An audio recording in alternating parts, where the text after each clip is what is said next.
आखिर बीजेपी नेताओं को क्या हो गया कि वो भरे सदन में किसी के सवाल के जवाब में उसको आतंकवादी, तमाम सी भद्दी भद्दी गालियाँ और इसके बाद तमाम से ऐसे शब्द जो कि असंसदीय भाषा के रूप में प्रयोग किए जाते हैं, आतंकवादी कहना। आखिर क्या यही सदन की मर्यादा है कि इतने अमर्यादित हो जा रहे हैं कि वो अपनी भाषा का संकुचन में नहीं है, संतुलन नहीं है और किसी को कुछ कह दे रहे हैं। अगर ये कम्युनिटी बेस्ड पॉलिटिक्स बीजेपी को कितने फायदे में डालेगी?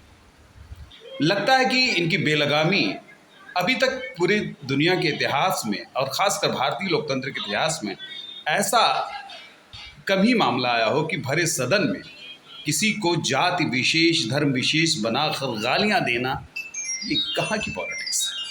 ये वाकया जब सदन के अंदर हो रहा था तो एक जिम्मेदार भारतीय जनता पार्टी के सांसद, पूर्व मंत्री भी रहे, और वो बगल में बैठे रमेश चंद्र बिधूड़ी के हंस रहे थे, मंद मंद मुस्कुरा रहे थे। वो भी दिल्ली से ही राजनीति करते हैं और पूरी जो वीडियो रिकॉर्डिंग थी वो पूरी कैप्चर हुई। हालांकि इसको रिकॉर्ड से संसद ने, लोकसभा स्पीकर ने इस रिकॉर्ड को हटवा दिया, जो कुछ भी वाकया हुआ।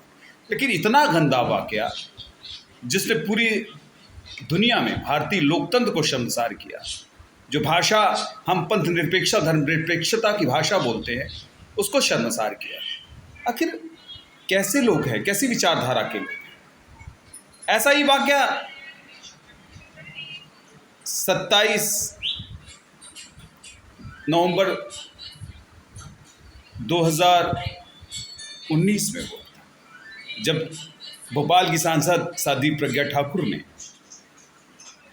पार्लियामेंट में गोडसे का महिमा मंडन किया, उनको राष्ट्रभक्त बोला और तमाम सी उपमाओं से उनको इंगित किया। उस समय भी पार्लियामेंट शर्मसार हुई।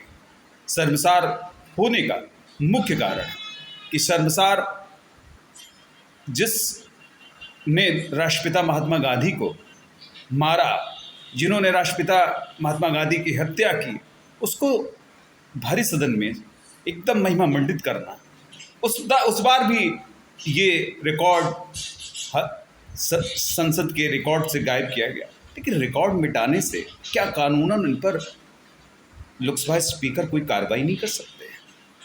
आखिर तमाम से ऐसे मामले आए कि इनको नोटिस थमा दिया गया, तमाम से सांसदों को नोटिस थमाया, लेकिन इनको 15 दिन में जवाब देने को कहा गया, जो कि पूरा रिकॉर्ड है। लोकसभा स्पीकर के सामने पूरे रिकॉर्ड को खंगाल डालेंगे कि किस तरीके से असंसदीय भाषा और पंथ निरपेक्षता पर हमला बोला। क्या लगता है कि हम किसी दूसरे विचारधारा पे जा रहे हैं?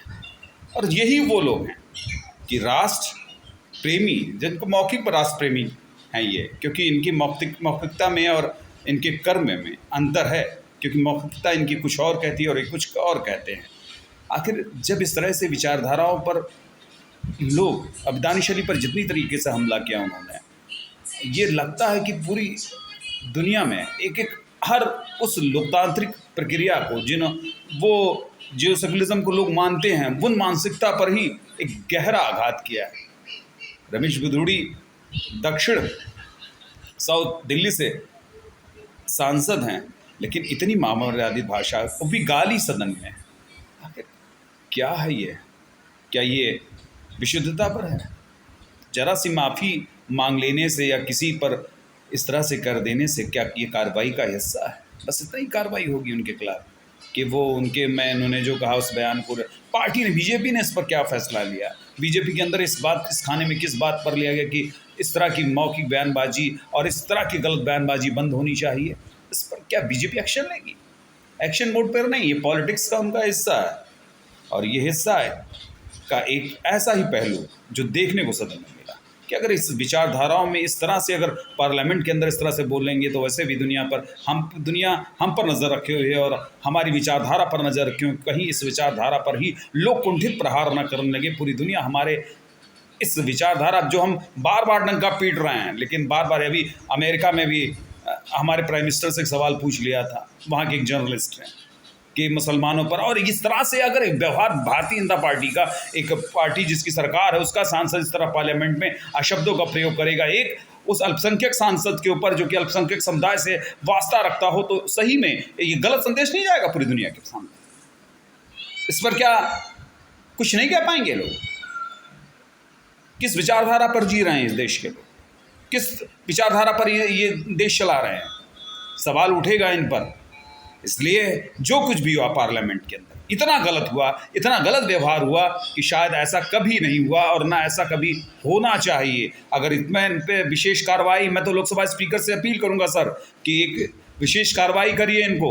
ये मत सोचिए कि ये पार्टी के, आपके ही पार्टी के मेंबर हैं, आप तो सारे लोगों के लीडर हैं और सारे लोगों के अध्यक्ष हैं। आप पर इस कार्रवाई का हक बनता है और ऐसी कार्रवाई करेंगी कि भविष्य में इस तरीके की कोई बयानबाजी पार्लियामेंट पे ना हो पाए, जहां पर पंथ निरपेक्षता पर, धर्मनिरपेक्षता पर हमला हो, भारत के मूल संविधान पर हमला हो और ये हमलावर इस तरह से बचे रहें। आखिर कब होगी कार्रवाई?